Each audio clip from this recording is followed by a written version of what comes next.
না, আমি নর্থ বেঙ্গলে দুদিনের জন্য যাচ্ছি, কারণ আজকে আমার একটু নর্থ বেঙ্গলের ডিএমদের সাথে মিটিং আছে রিগার্ডিং ডেভেলপমেন্ট প্রোগ্রাম এবং অনেক পাট্টা দেওয়াতে আছে। আমি আগামীকাল জলপাইগুড়িতে যাব। প্রায় 11,000 পাট্টা আমাদের রেডি আছে, তাছাড়াও চারসুন্দরীর বাড়ি, সেগুলো নর্থ বেঙ্গলের জন্য, সেগুলো দিয়ে দেবো। আর পরশু দিন আমি ফিরে আসবো। আর এখন তো আমাদের বাইকারেই যাতায়াত করতে হয়, কারণ যেহেতু ওয়েদার ইজ নট গুড। দেখুন, Nepal is not my country, it's a foreign country, so I cannot comment about the foreign countries. Is the government of India, they can utter something, I am not. But they are the neighboring country. We love Nepal, we love Sri Lanka, we love Bangladesh, we love all the bordering state and Bhutan bordering country. But now the situation, if government of India tell us anything, then only we can utter some words. Otherwise it is government of India to take care. আমার request থাকবে,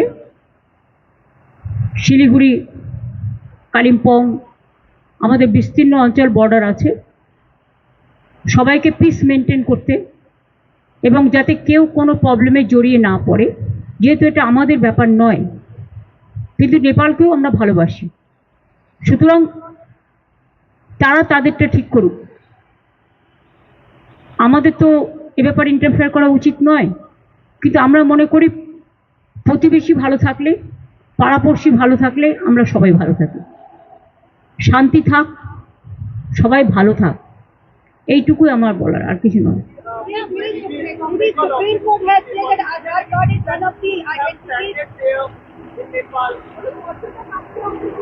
না না, আমাদের কাছে কোনো খবর নেই।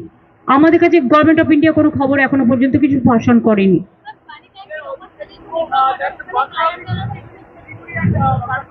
That is obvious, that government of India's decision is correct decision, because why the people will face the trouble, no?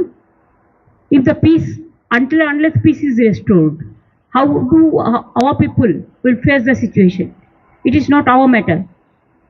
The Supreme Court has counted Aadhaar card as one of the documents, and also said it cannot be proved as an identity. But this is a document. The voter card is the identity. So Aadhaar card inclusion means everybody have the Aadhaar card. और जिसको नहीं है वो कर लेंगे, कोई बात नहीं है। I think epic card should be included also. Voters epic card. ভাই যখন হবে তখন বলবো, এখন তো হয়নি। আমরা এসআইআর বিরুদ্ধে, তার কারণ হচ্ছে 3 জন ইলেকশন কমিশনার আপনারা দেখেছেন, যারা আগে ইলেকশন কমিশনার ছিল, তারা বোল্ডলি কাল বলেছে এসআইআর নিয়ে 2-3 মাসে হয় না, এটা করতে গেলে 3-4 বছর টাইম লাগে। तो चलने दीजिए ना, हमारा क्या है, हमारा पार्टी तो जो स्टैंड लिया इंडिया अलायंस का स्टैंड। थैंक यू, দেখা হবে, ভালো থেকো সবাই। আর তোমরা হঠাৎ করে চলে যেও না নিজের লাইফ রিস্ক নিয়ে। You can cover from Siliguri, but you don't go there. Safety first, safety and security. আর তোমরা কেউ এদেশ ওদেশ গেলে না জানিয়ে যাবে না পুলিশকে।